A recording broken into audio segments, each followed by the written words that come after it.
नमस्कार, मी विशाल परदेशी. या बुलेटिनमध्ये आपलं सगळ्यांचं स्वागत. सुरुवात करणार आहोत एका महत्त्वाच्या बातमीने. भाजपच्या राष्ट्रीय कार्यकारिणीच्या सदस्यांची यादी जाहीर करण्यात आली आहे. भाजपचे राष्ट्रीय अध्यक्ष जे.पी. नड्डा यांनी कार्यकारिणीसाठी निमंत्रित आणि स्थायी निमंत्रित पदांवर नियुक्त्या केलेल्या आहेत आणि तिची यादी जी ती जाहीर करण्यात आली. या यादीमध्ये एकूण 18 जणांची नावं असून महाराष्ट्रातून 2 महिला नेत्यांना संधी देण्यात आली आहे. पंकजा मुंडेंना यापूर्वीच राष्ट्रीय कार्यकारिणीत घेण्यात आलेले, आता चित्रा वाघ यांनाही संधी देण्यात आली आहे. भाजपची 80 जणांची राष्ट्रीय कार्यकारिणी समिती जाहीर करण्यात आली आणि त्यामध्ये महाराष्ट्रातील 8 नेत्यांना संधी मिळाली आहे. महाराष्ट्रातून केंद्रीय मंत्री नितीन गडकरी, पियुष गोयल, प्रकाश जावडेकर, विनय सहस्त्रबुद्धे, चित्रा वाघ यांचा पहिल्यांदाच राष्ट्रीय कार्यकारिणीत समावेश करण्यात आला आहे. त्यामुळे भाजपकडून चित्रा वाघ यांना बढती दिल्याचं दिसून येत आहे. तसंच विनोद तावडे, पंकजा मुंडे, सुनील देवधर यांचा पुन्हा राष्ट्रीय कार्यकारिणीत समावेश करण्यात आला. जाणून घेऊयात कार्यकारिणीमध्ये कोण कोण आहे. यामध्ये पहिलं नाव नितीन गडकरी, पियुष गोयल, प्रकाश जावडेकर, विनय सहस्त्रबुद्धे, सुनील देवधर, पंकजा मुंडे, विनोद तावडे, चित्रा वाघ यांचा यामध्ये समावेश.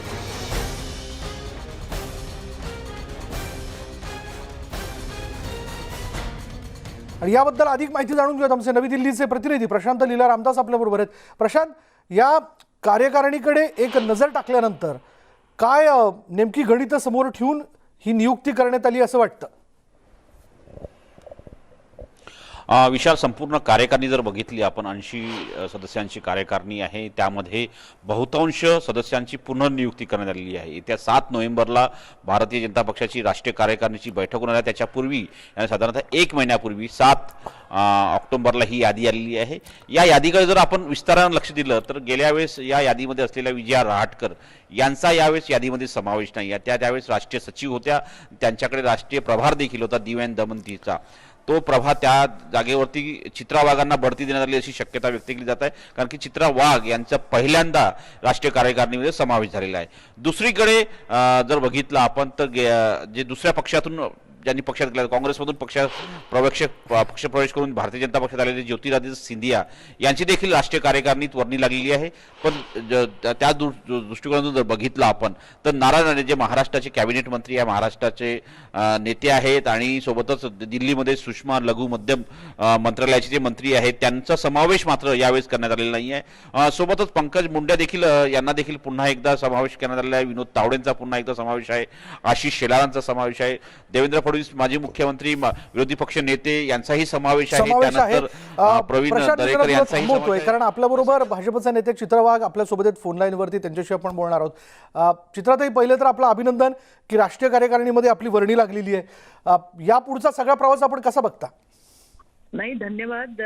खरं तर धन्यवाद आमचे नेते देवेंद्रजी फडणवीस, आमचे प्रदेश अध्यक्ष चंद्रकांत दादा, आमचे सुधीर भाऊ आणि संपूर्ण भारतीय जनता पार्टी महाराष्ट्र प्रदेशची मी मनापासून आभारी आहे की त्यांनी मला ही संधी दिली आणि येणाऱ्या दिवसामध्ये राष्ट्रीय कार्यकारी समिती सोबत काम करण्याची संधी मला मिळणार आहे. आणि त्यामुळे अर्थातच जे महाराष्ट्रातले आपले प्रश्न आहेत महिलांविषयीचे, ज्याच्या विरुद्ध आम्ही लढतोय, यापुढेही लढत राहू, या सगळ्या वेगवेगळ्या जबाबदारींनी बळ निश्चित त्या ठिकाणी मिळतं माझ्यासारख्या कार्यकर्तीला. आणि मला माझ्या जबाबदारींची पूर्ण जाणीव आहे. त्यामुळे पक्षाने जी काही मला ही संधी दिलेली आहे त्याचं नक्कीच मी सोनं करेन असं मी आज इथे सांगू इच्छिते. पुढे या कार्यकारिणीत काम करत असताना काय नेमका अजेंडा, कोणते विषय प्रामुख्याने आपण ठेवताय पुढे? नाही, मला याच्याबद्दल काहीच कल्पना नाही. पहिल्यांदा या कार्यकारिणी सदस्य म्हणून मला त्या ठिकाणी पाठवलेलं आहे आणि त्यामुळे येणाऱ्या दिवसामध्ये जी काही जबाबदारी आपल्याला देतील ती त्या ठिकाणी करण्याचा आपला प्रयत्न असेल. धन्यवाद आमच्याशी बोलल्याबद्दल. भाजपच्या नेत्या चित्रा वाघ आपल्यासोबत होत्या फोन लाईनवरती आणि त्यांनी याबद्दल आनंद व्यक्त केलेला आहे की त्यांना भाजपच्या राष्ट्रीय कार्यकारिणीमध्ये संधी मिळाली. यापुढे जोमाने काम करू. महिलांचे प्रश्न असतील, इतर काही प्रश्न असतील राज्याचे, ते कसे सोडवता येतील या दृष्टीने काम करणार असल्याचं त्यांनी मत व्यक्त केलेलं आहे. आता या क्षणाची महत्त्वाची बातमी आपण बघतोय. जाणून घेऊयात महाराष्ट्रातले चेहरे कोणकोणते आहेत. बघा, यामध्ये बघा आहेत प्रकाश जावडेकर, त्यानंतर आहेत नितीन गडकरी, विनय सहस्त्रबुद्धे, सुनील देवधर, हेच ते सुनील देवधरे यांनी छत्तीसगडची देखील जबाबदारी पार पाडली होती. पंकजा मुंडे यांच्याकडे मध्य प्रदेशची जबाबदारी देण्यात आली आहे. विनोद तावडे यांचं देखील राष्ट्रीय कार्यकारिणीत नाव आहे. चित्रवाघ यांच्याशी आत्ता आपण बोललोच. त्यामुळे ही राष्ट्रीय कार्यकारिणीची यादी जर आपण बघितली तर महाराष्ट्रातल्या या महत्त्वाच्या चेहऱ्यांना यामध्ये संधी देण्यात आली आहे. त्यामुळे अर्थातच येणाऱ्या कालावधीतल्या निवडणुका असतील, त्याचबरोबर इतर काही संघटन बांधणीच्या गोष्टी असतील, त्या दृष्टीने यांना संधी देण्यात आली असावी असं एकूण म्हणलं जात आहे.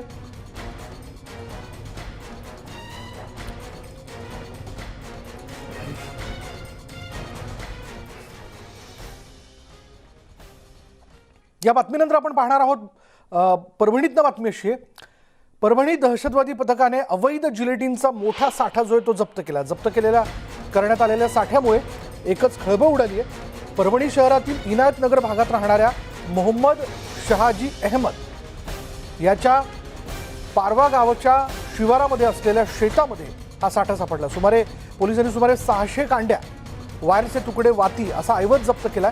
शेतामध्ये असलेल्या एका गोडाऊनमध्ये हा साठा असल्याची पोलिसांना माहिती मिळाली होती. अवैधरित्या हा साठा हाताळला जात होता आणि त्यामुळे मोठा धोका निर्माण होऊ शकतो याची माहिती मिळाल्यानंतर परभणीच्या दहशतवादी विरोधी पथकाने ही कारवाई केली. परंतु कारवाईची कुणकुण लागल्यामुळे आरोपी फरार झाला.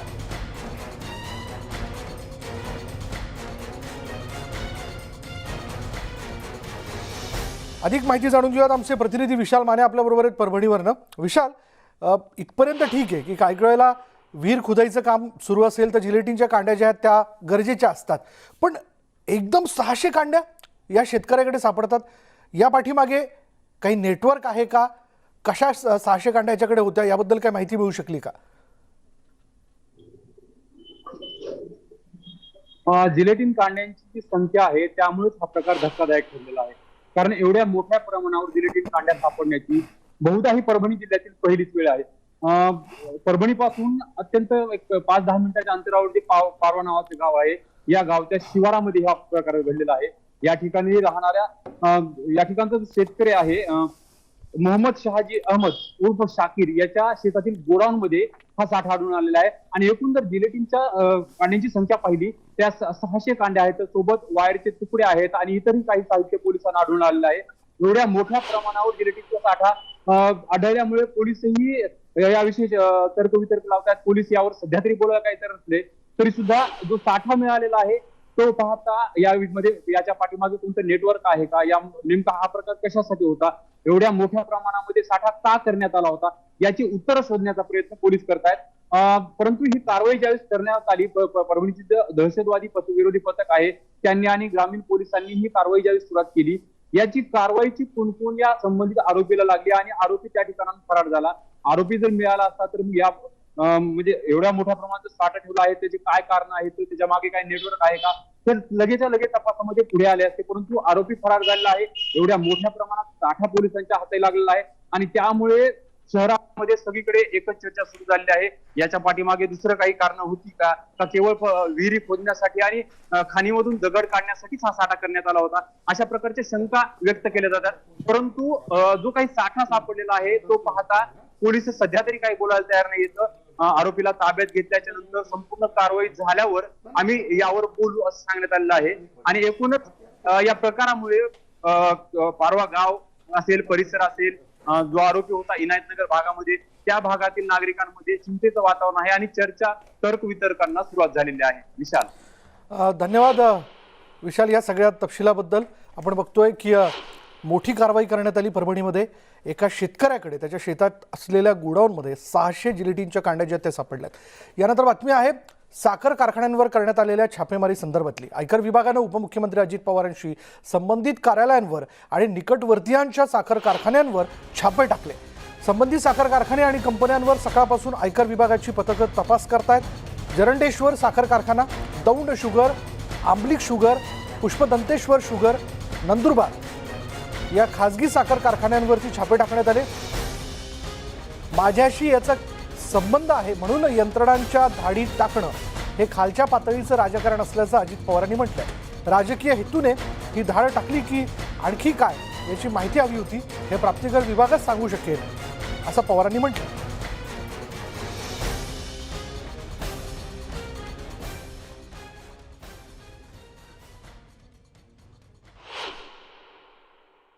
आता ही राजकीय हेतूने इन्कम टॅक्सने धाड टाकली का काही इन्कम टॅक्सला आणखीन काही माहिती पाहिजे होती, हे इन्कम टॅक्सवालेच त्या ठिकाणी सांगू शकतील. पण माझ्याशी संबंधित असणाऱ्या कंपन्यांच्यावर धाड टाकली त्याबद्दल मला काही म्हणायचं नाही, कारण मी पण एक नागरिक आहे. मला एका गोष्टीचं दुःख आहे की ज्या माझ्या बहिणी ज्यांची 35 वर्षापूर्वी 40 वर्षापूर्वी लग्न झाली आणि त्या त्यांच्या ठिकाणी अतिशय चांगल्या पद्धतीनं त्यांचा संसार करतायत, त्याही 3 बहिणींच्यावर, एक माझ्या कोल्हापूरच्या बहिणीवर आणि 2 माझ्या पुण्यातल्या बहिणींवर त्यांनी धाडी टाकल्या. आता ह्याच्या पाठीमागचं कारण मात्र मला समजू शकलं नाही. माझा तोच गेले काही दिवस दावा आहे की भाजपचे पुढारी आमच्या नेत्यांची नावं घेतात आणि त्याच्या पाठोपाठ ईडी, इन्कम टॅक्स, CBI येते आणि आमच्या नेत्यांना बदनाम करण्याचा षडयंत्र भारतीय जनता पक्षाचं आहे. याच्यात काही आता शंका नाही. भारतीय जनता पक्षाने राष्ट्रवादीचा एवढा धसका का घेतला आहे, हा एक विचार करण्यासारखा प्रश्न आहे. मला वाटतं की हा सगळा ही जी सगळी बाब आहे ही कायदेशीर असते, जी काय असेल. आणि मला माहिती आहे की दादांचं काम सगळं अत्यंत स्वच्छ आणि चांगलंच असतं. ते धडाडीने काम करणारे नेते आहेत आणि ज्या काही गोष्टी असतात त्याला दादा सक्षमपणे त्या ठिकाणी ज्या काही गोष्टी असतात त्या सांगत असतात. मला वाटत नाही त्यात काही तथ्य असतं आणि जी सहकार्य लागत असतं ते दादा नेहमी करत असतात.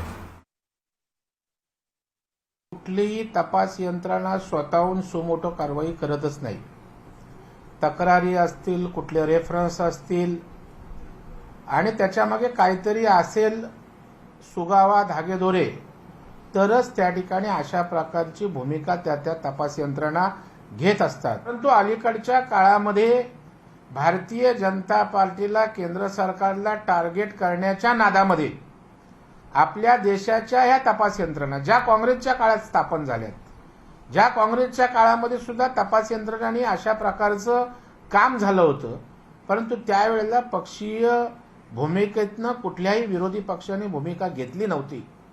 मला वाटतं त्यामुळे या तपास यंत्रणांना आपल्या राजकारणामध्ये त्या ठिकाणी गुरफटू देऊ नये. असं कितीही धाडी टाकण्यात आली तर आम्ही कोणी घाबरत नाही. ज्या पद्धतीने या देशामध्ये एक ही परिस्थिती निर्माण करण्यात येत आहे की या राज्यातले नेते असतील, मराठी माणूस असेल, त्यांना उद्योगधंदे करण्याचे अधिकार नाही का, हे आम्ही प्रश्न निर्माण करतो. एक विशेष वर्ग या देशामध्ये वंड व्यवस्थेमध्ये ज्यांना अधिकार व्यापारधंदे करण्याचे तीच लोक करतील. बहुजन समाजातली लोक धंदा करू शकत नाही. धंद्यात आले की तुमच्या मागे ईडी लाव, CBI लाव, तुम्ही धंदा कसा करताय. मला वाटते परिवर्तन झालेलं आहे देशात. त्यामुळे भारतीय जनता पक्षाच्या एकंदर त्यांना संरक्षण द्यायचं आणि हित कारवाई करायची ही कार्यपद्धती आम्हाला माहिती आहे. आणि त्यामुळे काल जे राहुल गांधी म्हणाले की या देशामध्ये हुकुमशाही आलेली आहे, त्याबद्दल आम्ही आता सगळेजण तयार आहोत. हे महाराष्ट्र विकास आघाडी सरकारची स्थापना या राज्यामधली लोकशाही टिकवण्यासाठी आहे, त्याचं संवर्धन करण्यासाठी, त्याचं संरक्षण करण्यासाठी आहे. त्यामुळे या कार्यपद्धतीचा विरोध आणि त्याचा मुकाबला आम्ही सगळेजण करण्यासाठी समर्थ आहोत आणि त्याचकरता या सरकारची स्थापना झालेली आहे. त्यामुळे अशा तऱ्हेचे संकट येणार ही आम्हाला अपेक्षा आहे. गेले 7 वर्ष आम्हाला सवय झालेली आहे. त्यामुळे मला वाटत नाही की कोणी घाबरेल याला. आणि या सगळ्या छापेमारीच्या कारवाईबद्दल अधिक बोलणार आहोत. आमचे प्रतिनिधी वैभव सोनवणे आपल्याबरोबर आहेत. वैभव, आपण बघतोय आता सत्ताधारी पक्षातले आणि त्याचबरोबर विरोधकांमध्ये आरोप प्रत्यारोप होताना दिसत आहेत. अर्थात हे होणं साहजिक होतं, पण खरंच ही कारवाई सूडबुद्धीने होते. नेमकं या पाठीमागे ज्यावेळेस ही छापेमारी केली जाते तर आयकर विभागाकडनं काय नेमकी उत्तरं दिली जातात, काही कळू शकले का?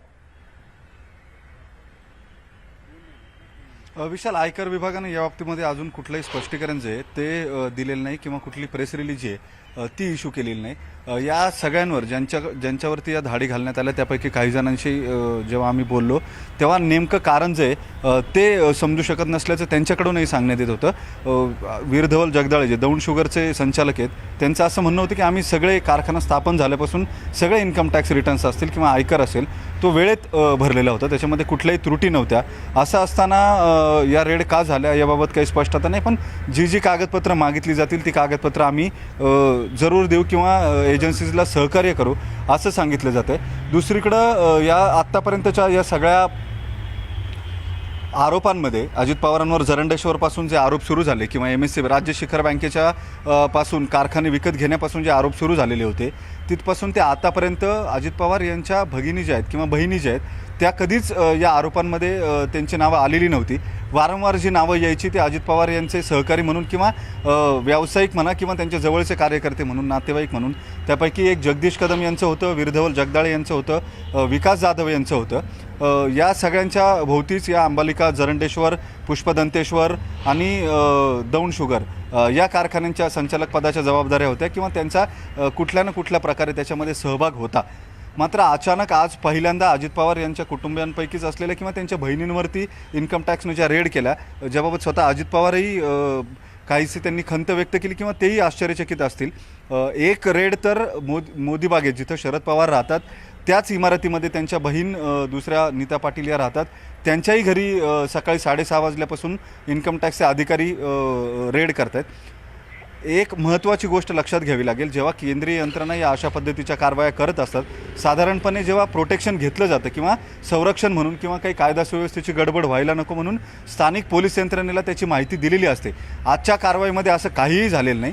केंद्रीय यंत्रणांनी थेट केंद्रीय यंत्रणांकडेच जबाबदारी जी आहे ती या संरक्षणाची सोपवली. CRPFचे काही जवान जे आहेत त्यांना या कारवाईमध्ये सहभागी करून घेण्यात आलं, त्यांना लोकेशन्स देण्यात आली, त्यांनाही कारवाईबद्दल कुठली माहिती देण्यात आलेली नव्हती. केवळ जिथं पोहोचायचं आहे ती लोकेशन्स जी आहेत ती लोकेशन्स देण्यात आली आणि सकाळी 6:30 ते 7 वाजेच्या सुमारास सगळ्या टीम ज्या आहेत ते एकाच वेळी या सगळ्या ठिकाणी पोहोचलेल्या होत्या आणि तेव्हापासून ही रेड जी आहे ती सुरू झालेली होती. जी माहिती मिळते इन्कम टॅक्सच्या अधिकाऱ्यांकडून त्यानुसार जरंडेश्वरमधल्या काही गुंतवणुका ज्या आहेत त्यांच्या वाढण्याच्या पटी ज्या आहेत त्या चौकशीचा एक भाग याच्यामधला आहेत असं सूत्रांकडून आपल्याला समजतं आहे. त्याच्यातलं तथ्य किती आहे किंवा मूळ मुद्दा काय आहे हे अजूनपर्यंत लक्षात आलेलं नाही.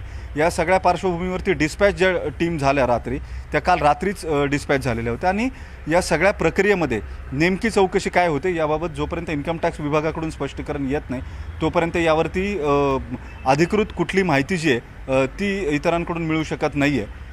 स्वतः ज्यांच्यावरती रेड झाले तेही म्हणतात की आम्हाला नेमकं कारणच कळत नाही, चौकशी कशाची करायची.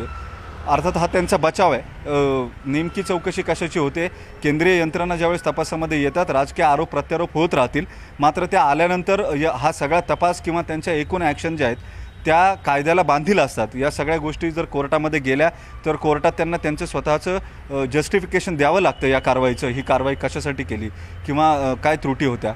त्याच्यामुळे यंत्रणा केवळ बेकायदेशीर धाडी ज्या आहेत त्या टाकू शकणार नाही. याच्यामध्ये त्यांच्या तपासाचा काही भाग असेल तर तो जोपर्यंत त्यांच्याकडून स्पष्ट होत नाही तोपर्यंत समोर येणं अवघड आहे. त्याच्यामुळे तोपर्यंत हे राजकीय आरोप प्रत्यारोप जे आहेत ते दोन्ही बाजूंनी होत राहतील. स्कोअर एकमेकांचे पॉलिटिकल स्कोअर्स आहेत ते सेटल करायचा प्रयत्न केला जाईल. प्रत्यक्षात तपास कशाचा होता आणि नेमकं काय समोर आलंय हे इन्कम टॅक्सच्या ठरणार आहे. बरोबर वैभव, धन्यवाद वैभव या सगळ्या तपशिलाबद्दल. यानंतर इथे वेळ झाली का ब्रेकची. ब्रेक घेऊयात. पहा फक्त न्यूज 18 लोकमत.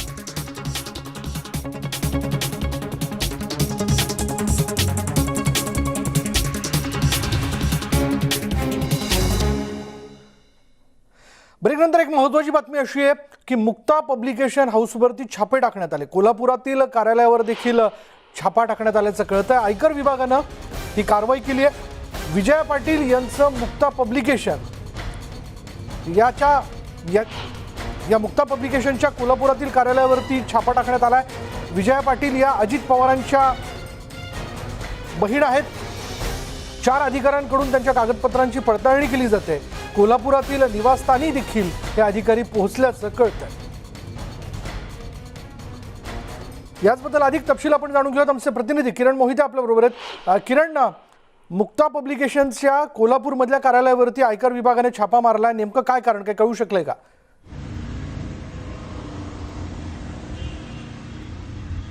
विशाल पाहायला गेलं तर उपमुख्यमंत्री अजित पवार यांचे कुटुंबातील लोक असतील किंवा त्यांचे नातेवाईक असतील, त्यांच्या ऑफिसेसवर आणि घरावरती आयकर विभागाचे छापे टाकण्यात आलेले आहेत. आज सकाळपासून ही कारवाई मोठ्या प्रमाणात होत आहे. सातारमध्ये देखील अशाच प्रकारचे आयकर विभागाचे छापे जे आहेत ते टाकण्यात आलेले आहेत. साताऱ्यातील जे कोरेगाव तालुक्यातील असलेला जरंडेश्वर कारखाना असेल, खंडाळा साखर कारखाना असेल किंवा अनेक ठिकाणी जे कोल्हापूरमधील जे काही मुक्ता पब्लिशिंग हाऊसिंग जे काही ऑफिस आहे, हे जे ऑफिस आहे ते अजित पवार यांची बहीण विजया पाटील यांचं हे ऑफिस आहे आणि या ऑफिसवरती आयकर विभागानं जे आहे ते छापे टाकलेले आहेत. सकाळपासून या ठिकाणी आयकर विभागाचे 4 अधिकारी या ठिकाणी आलेले आहेत आणि त्यांच्यासोबत केंद्रीय पोलीस यांचा जो आहे फौज जे जवान आहेत ते देखील त्यांच्यासोबतच या ठिकाणी आहेत. आज सकाळपासून त्यांचं जे कार्यालय आहे, या कार्यालयामध्ये ही कारवाई सुरू आहे. आता सध्या विजया पाटील या त्यांच्या निवासस्थानीच आहेत आणि त्या ठिकाणी ऑफिसमध्ये त्या दाखल झालेल्या नाही आहेत. मात्र ही जी कारवाई आहे, ही कारवाई कशासाठी केली जाते, काय कारणातून केली जाते, या संदर्भात अजूनही हे अधिकारी बोलायला तयार नाहीत किंवा ज्यांच्यावर ही कारवाई केली जाते हे देखील या संदर्भात बोलायला तयार नाहीत. एकंदरीत पाहायला गेलं तर साताऱ्यातली जर कारवाईचं पाहायला गेलं तर जरंडेश्वर कारखान्यावर आज सकाळपासून ही कारवाई केली जात आहे. काही दिवसापूर्वी किरीट सुमय्या या ठिकाणी आले होते आणि त्यांनी जरंडेश्वर कारखान्यावरती भेट दिली. त्यातील शेतकऱ्यांना त्या ठिकाणी ते भेटले. त्यावेळेला त्यांनी स्पष्ट सांगितलं होतं की जरंडेश्वर कारखान्यावरची जी काही घोटाळा आहे तो बाहेर काढण्यासाठी तपास यंत्रणा या ठिकाणी येतील आणि त्याचा तपास जो आहे केला जाईल. मात्र कारखाना कुठंही बंद केला जाणार नाही असेच आश्वासन शेतकऱ्यांना दिलं होतं. मात्र आता आयकर विभागाचे अशा प्रकारे छापे पडल्यानंतर या ठिकाणचे सभासद असतील किंवा शेतकरी असतील यांच्यामध्ये आता संभ्रमावस्था पाहायला मिळत आहे. विशाल, धन्यवाद किरण या सगळ्या तपशिलाबद्दल. बघूयात आता आयकर विभागाकडनं छापे तर टाकले जात आहेत, पण नेमकी ही जी छापेमारी केली जाते त्या पाठीमागची सबब काय किंवा त्याची काही कारणं काय आहेत याविषयी आयकर विभागाकडनं काही स्पष्टीकरण दिलं जात आहे का? यानंतर इथे वेळ झाली की ब्रेक घेऊयात. पहा फक्त न्यूज 18 लोकमत.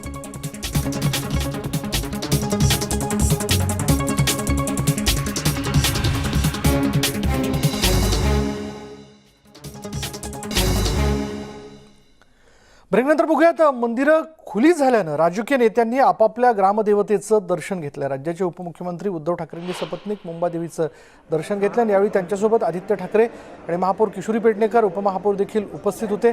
तसंच उपमुख्यमंत्री अजित पवार, जलसंपदा मंत्री जयंत पाटील यांनी आज मुंबईतील सिद्धिविनायक मंदिरात जाऊन गणपतीचं दर्शन घेतलं आणि हे कोरोनाचं संकट लवकरात लवकर दूर होऊ दे असं साकडं यावेळी गणरायासमोर घालण्यात आलं. दुसरीकडे राज्याचे आरोग्यमंत्री राजेश टोपेंनी मुंबईतील महालक्ष्मी देवीचं दर्शन घेतलं. तिकडे बीडमधील परळी वैद्यनाथ मंदिराचे दरवाजे उघडल्यानंतर जिल्ह्याचे पालकमंत्री आणि सामाजिक न्यायमंत्री धनंजय मुंडे यांनी पूजा केली. यावेळी मंदिराच्या आवारात फटाक्यांची आतषबाजी करण्यात आली.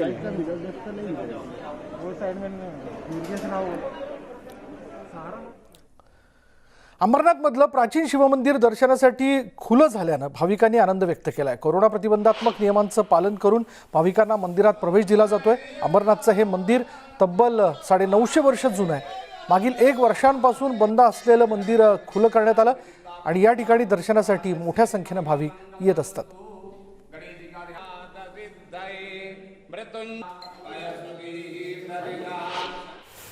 येणाऱ्या भाविकांनी नियमाचं सर्व पालन करावं आणि भोलेनाथचं दर्शन घ्यावं, परंतु नियमाच्या बाहेर जाऊन कोणीही काही करू नये. कारण सरकारला मदत करणं, सरकारचे जे गाईडलाईन देतील त्याचं पालन करणं हे आपलं कर्तव्य आहे आणि ते आपल्या स्वतःच्या जीवासाठी आहे, प्रत्यक्ष आपल्यासाठी आहे. ते आपण पालन करावं. घटस्थापनेच्या दिवशी मंदिरं खुली झाल्यानं भिवंडीत कोरोना प्रतिबंधात्मक नियमांचं पालन करत दर्शन सुरू करण्यात आलंय. भाविकांचं श्रद्धास्थान असलेलं ग्रामदैवत वऱ्हाळ देवी मंदिर भक्तांच्या दर्शनासाठी खुलं झालंय. यावेळी गाभाऱ्यात झेंडूच्या फुलानं मूर्ती सजवण्यात आली होती. मंदिर प्रशासनाकडून सोशल डिस्टन्सिंगचं पालन करण्यावर भर दिला जातो.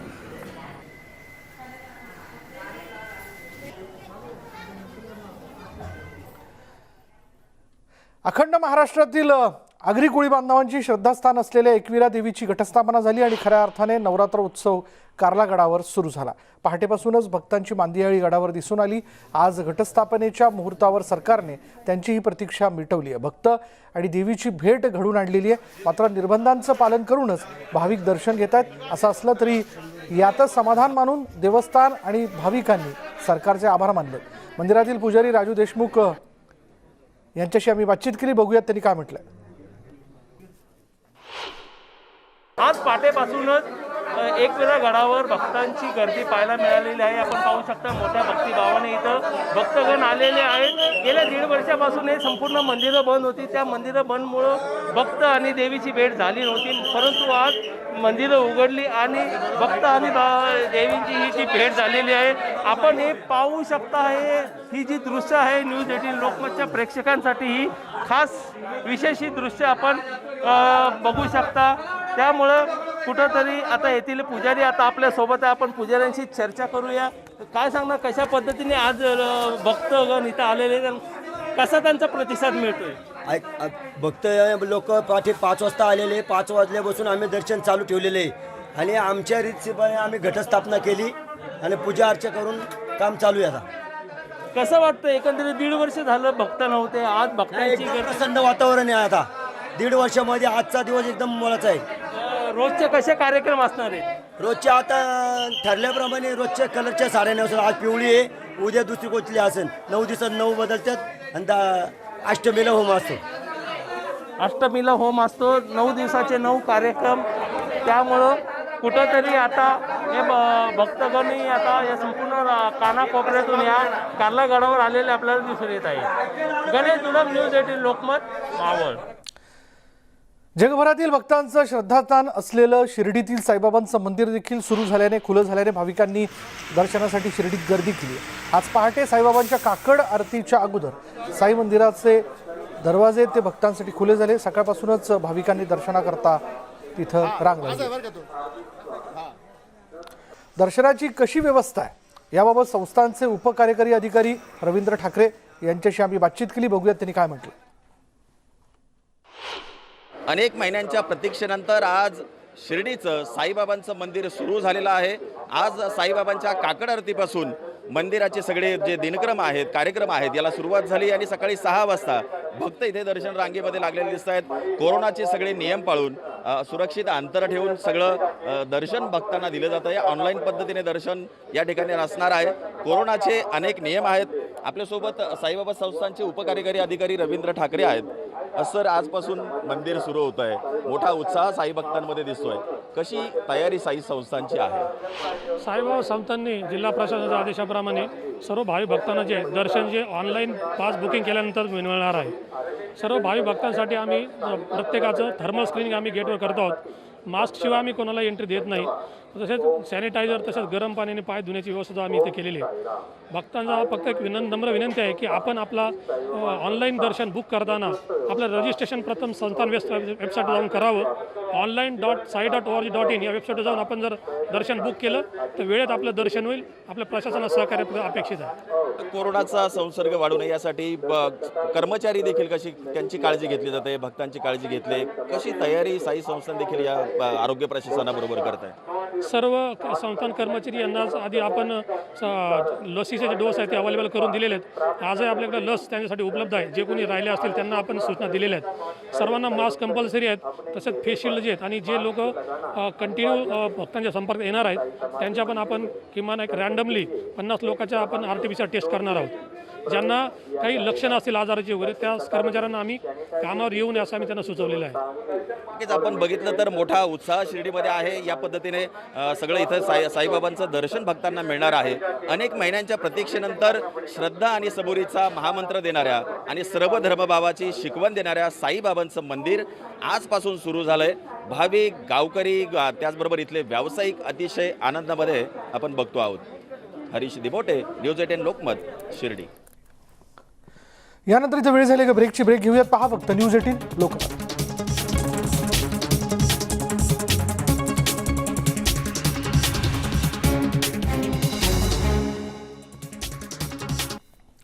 ब्रेकनंतर पाहूयात, आजपासून मंदिरं जी आहेत ती भाविकांसाठी अटी शर्तींसह खुली करण्यात आली आहेत. भाविकांसाठी ही आनंदाची भावनिक बाब आहे आणि या भाजपने मंदिर खुली करण्यासाठी सरकार विरोधात अनेक आंदोलनं केली. आज मंदिर खुली झालेली आहेत याचा भाजपने आनंद व्यक्त केला. म्हणून आज औरंगाबादमध्ये भाजप आध्यात्मिक आघाडीच्या वतीने आनंद उत्सव साजरा केला जातोय. औरंगाबादमधील गजानन महाराज मंदिरात हा आनंद उत्सव साजरा करण्यात आला.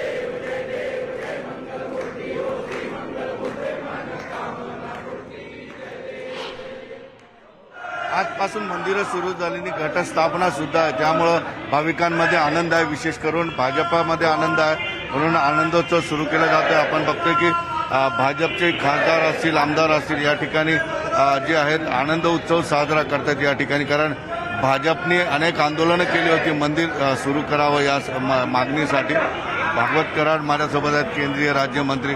कराड साहेब, खरंच आज आनंदोत्सव आहे, भाविकांमध्ये खूप मोठा आनंद. आज संपूर्ण महाराष्ट्रामध्ये मंदिरं उघडलेली आहेत आणि हे मंदिरं उघडल्यामुळे सर्व भक्तांमध्ये एक आनंदाचं वातावरण निर्माण झालेलं आहे.